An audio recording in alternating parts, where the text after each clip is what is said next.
My father-in-law, George Williams, loved my mother-in-law, Frances, and loved giving her gifts.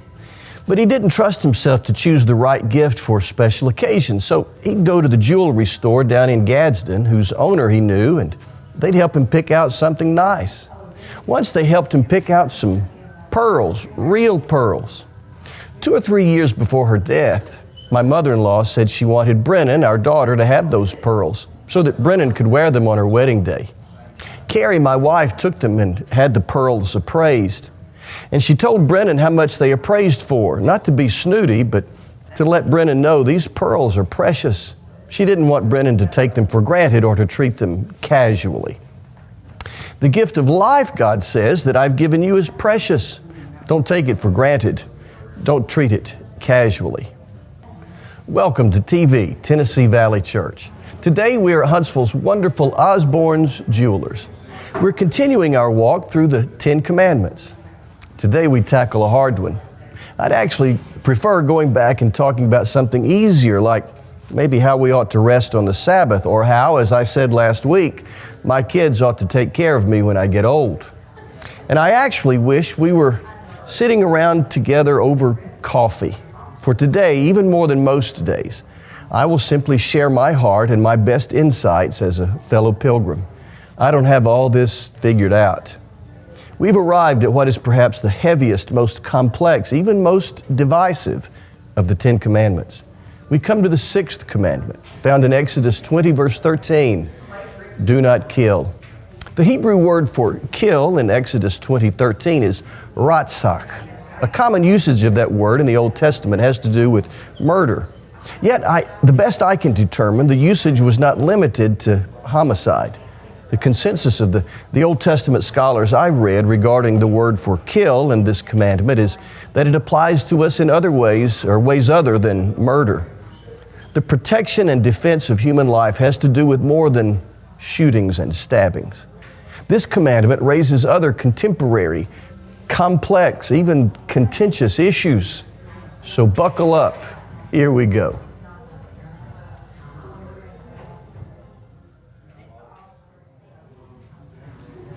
First, suicide. If taking life is wrong and one's last act on earth is the taking of one's own life, can that person go to heaven? The simple answer is yes. If a child of God commits suicide, it has to be because he or she is in a period of indescribable despondency. And there's nothing in Scripture which indicates that suicide, tragic as it is, forfeits heaven. Suicide is wrong in that it takes into one's own hands a decision best left to God. But suicide is a final act of unimaginable desperation, born of mental pain and illness. It's wrong. It is a sin, but it doesn't forfeit heaven. End-of-life decisions. What about the difficult end-of-life decisions we sometimes have to make about people we love deeply, like the decision to withdraw life support? How does this commandment inform us? I've been part of countless conversations surrounding the decision on whether or not to use unusual measures to keep loved ones alive. My own father died at the age of 86 after a difficult illness. Before his death, we made the decision not to use a feeding tube. He was actively dying, and we believed that to postpone the inevitable was not appropriate. I sat at the bedside of Michael Laswell in Louisville, Kentucky, as life slipped from his body. He had sustained a completely debilitating brain injury and was being kept alive artificially. His parents couldn't bring themselves to watch him die, but they didn't want him to be alone. So I sat at his bedside when the nurse turned off the life support, and within a very short while, I watched Michael breathe his last shallow breath. Because of this commandment not to kill, the critical question in cases like Michael's and my dad's becomes this: are we causing death or simply allowing death? Actively bringing about death is a violation of the 6th commandment.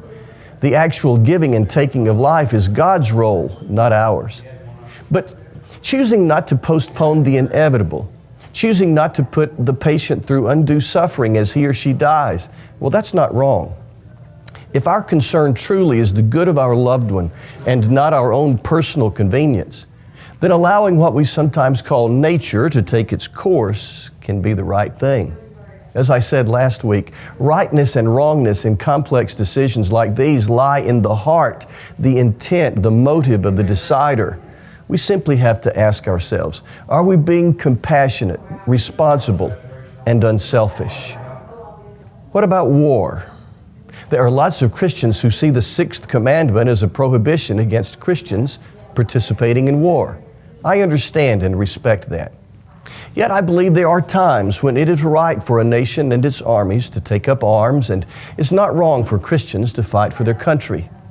I'm almost positive it was the former President Jimmy Carter, who takes his Christian faith very seriously, who was asked how war squares with Jesus' teaching about turning the other cheek.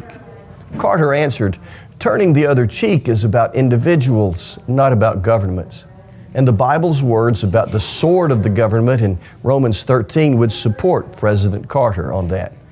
But the sixth commandment is a powerful warning against waging war for purely economic reasons or for the mere expansion of one's empire.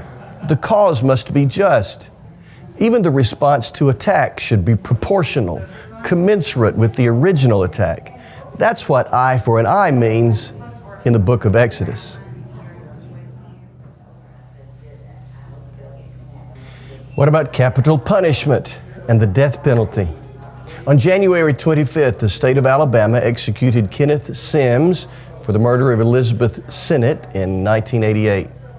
The case drew international attention because the method by which he was executed, nitrogen gas, was really new. Lots of faith leaders protested that death. Lots of faith leaders protest any execution for that matter. Honestly, I'm conflicted. On the one hand, I understand justice and deterrence.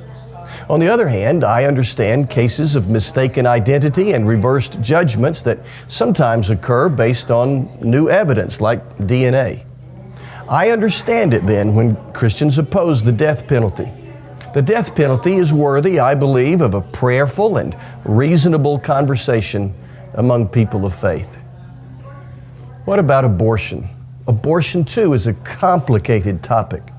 There are the matters of assault, incest, extreme fetal complications, the health of the mother, and so on. And yet the overwhelming majority of abortions take place as a means of terminating an unwanted pregnancy, as a means of birth control. I believe life is precious. That includes the born and the unborn.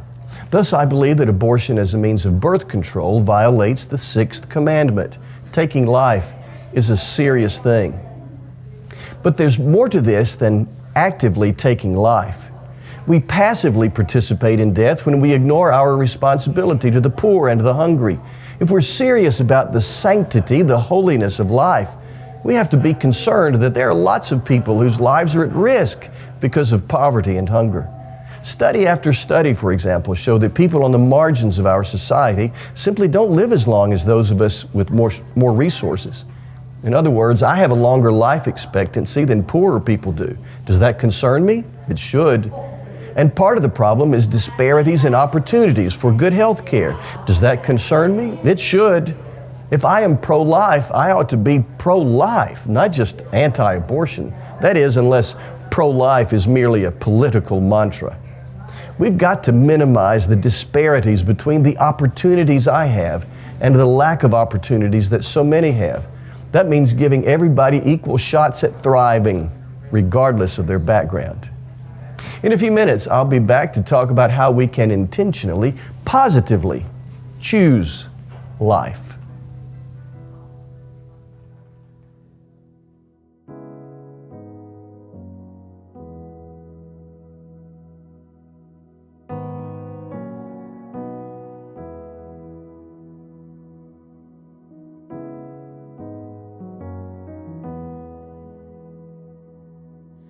All the poor and powerless, all the lost and lonely,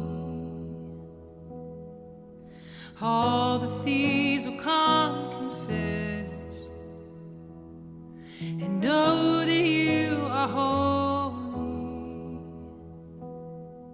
and know that you are holy.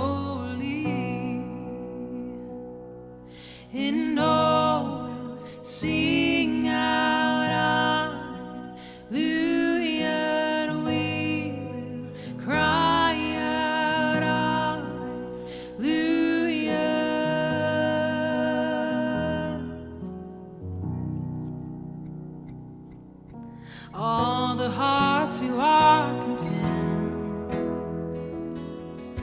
all who feel unworthy, all who hurt with nothing left, will know that you are holy,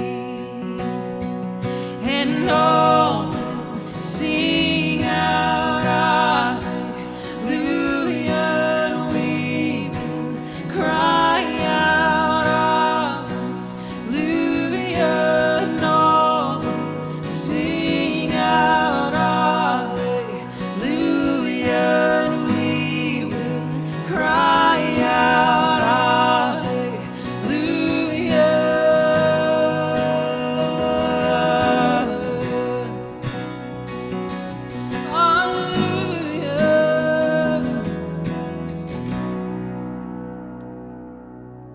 shout it, go on and scream it from the mountains,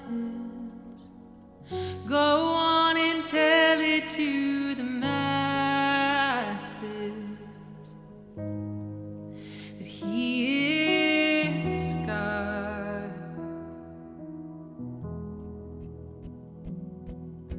Shout it, go on and scream it from the mountains, go on and tell it to the masses that He is God. Go on and shout it, go on and scream it from the mountains, go on and tell it to the masses that He is God. Go on and shout it, go on and scream it from the mountains, go on and tell it to the masses that He is God,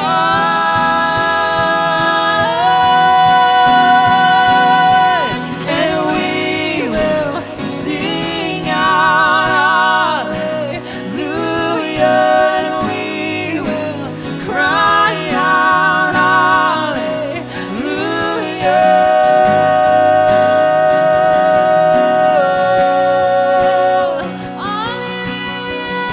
Crying out,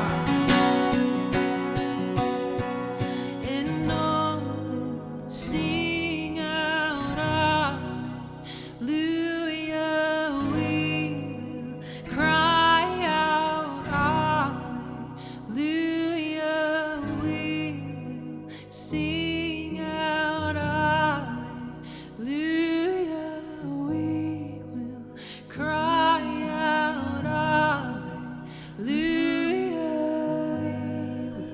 Sing out hallelujah. Cry out.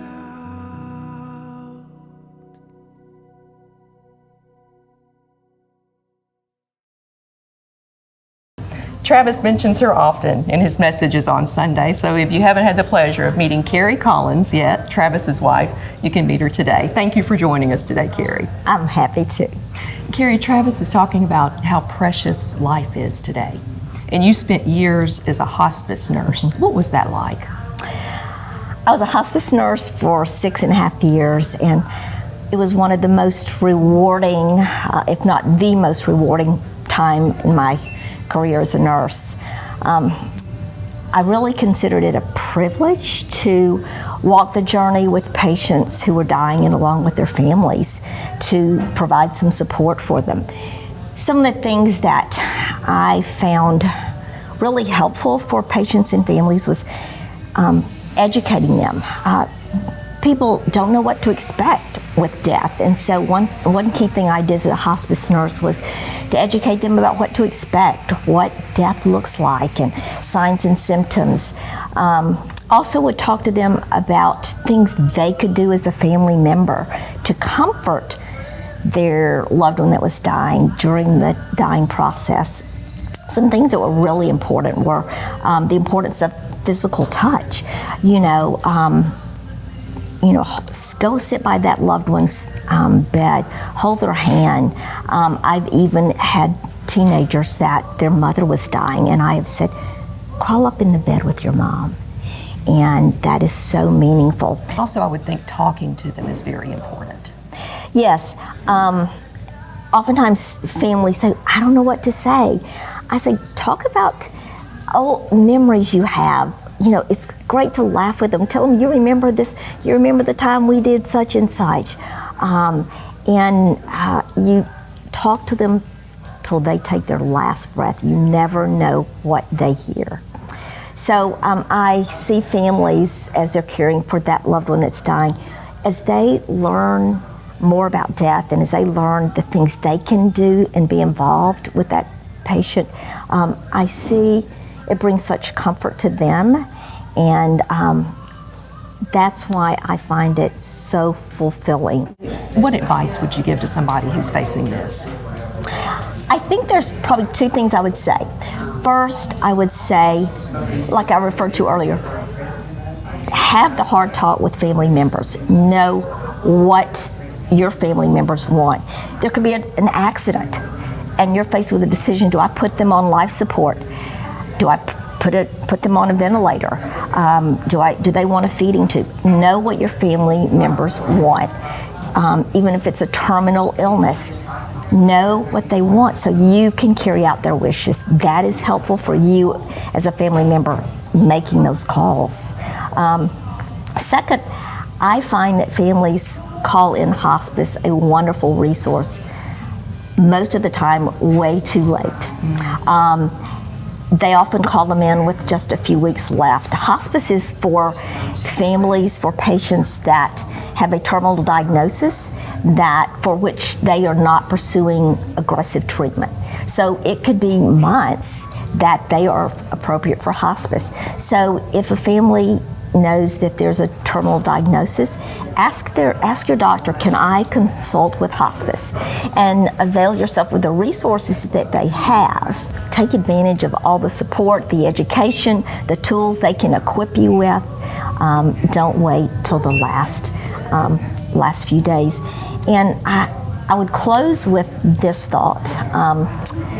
I've had the wonderful opportunity, and I call it wonderful, opportunity of walking this journey with families and patients. And I refer to that time, that space, as holy ground. There is no greater honor than to escort, to be there when a family and a patient are moving from this life on earth to the next life. Well, very well said. And just such great support and advice for families. Thank you, Carrie. Thank you.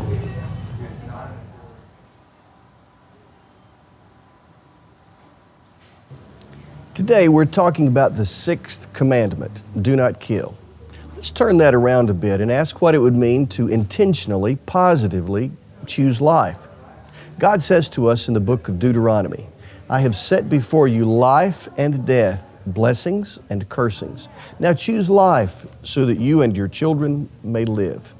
So how can we choose life? Here are two practical suggestions. Number one, be an organ donor. I remember one of the most painful days I've spent as a pastor, the death of two teenage cousins, Diana Hahn and Cassidy Hahn, in an automobile accident. I remember being with Diana's parents, Will and Linda, at the hospital after that horrible accident.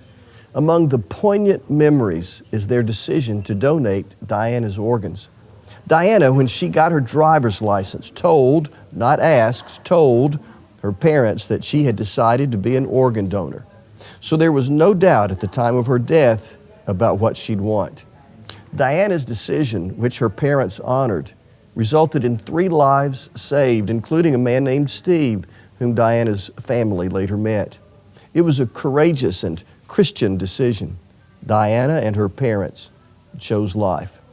I have a heart on my driver's license, including I'm an organ donor. Join me in choosing life. Next, consider being a foster home or adopting a child. 64 years ago, a young woman I never met chose life and then gave up her baby girl. George and Frances Williams adopted that baby girl as their own. Then, 23 years later, George gave her away to me in marriage in the altar of the 12th Street Baptist Church in Gadsden. Why not open your heart and home to an adopted or foster child? By doing so, you encourage people to choose life, and you give a wonderful new life to a child.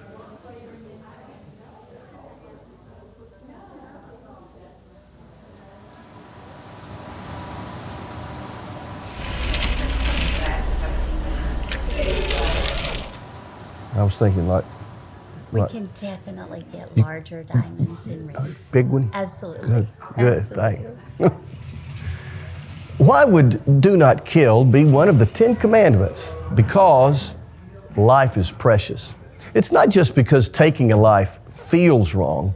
There's a divine moral principle underlying this commandment not to take life, and it is this: human life is precious.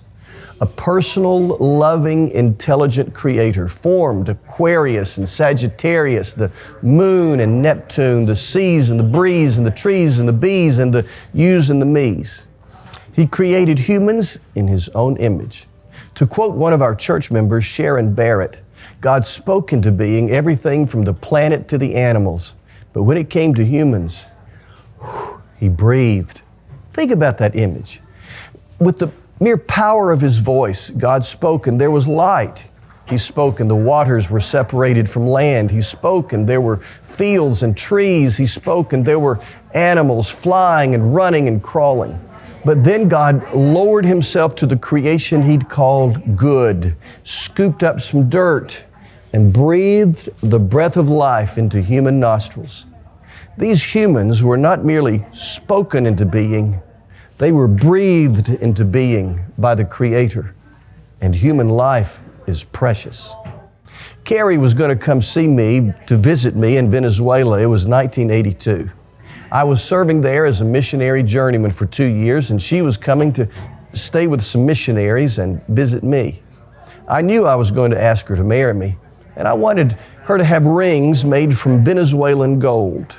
But my dad knew a jeweler in Anniston, so on my behalf, Dad got the diamond from him. The only way to get the diamond to me was for Carrie to bring it with her. So my mom gave Carrie a large envelope with the diamond in it. But Mom didn't want to spoil the surprise, so she told Carrie, the envelope has a lot of money in it. My mom was so honest, she put a dollar bill in the box so she wouldn't be lying about the envelope containing money. Keep it with you at all times, my mom told Carrie. Be careful, and as soon as you see Travis, give it to him. It's really important. What Carrie was carrying was precious, not large, but precious. And caring for it was important to us. She delivered it as instructed.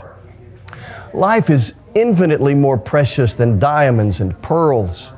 It is a priceless and fragile gift from our loving Creator. Value it, protect it, choose it, choose life.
Tennessee Valley Church means church has left the building, so has membership.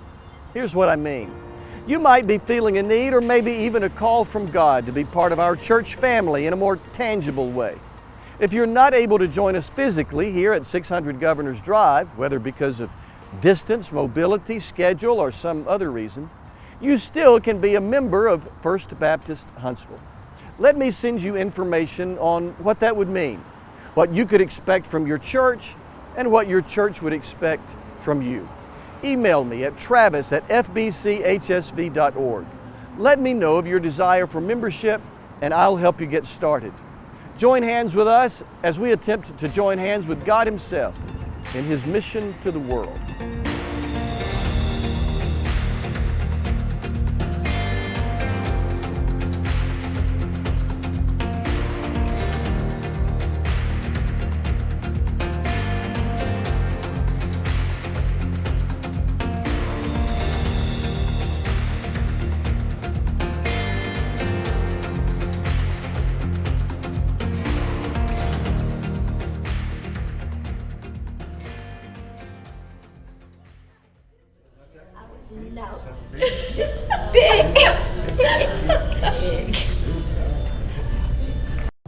She would, but she writes all this. She takes care of the money in our house, and so that's why I can't. Otherwise, I would, but she. It's a good excuse, right? She. Yeah.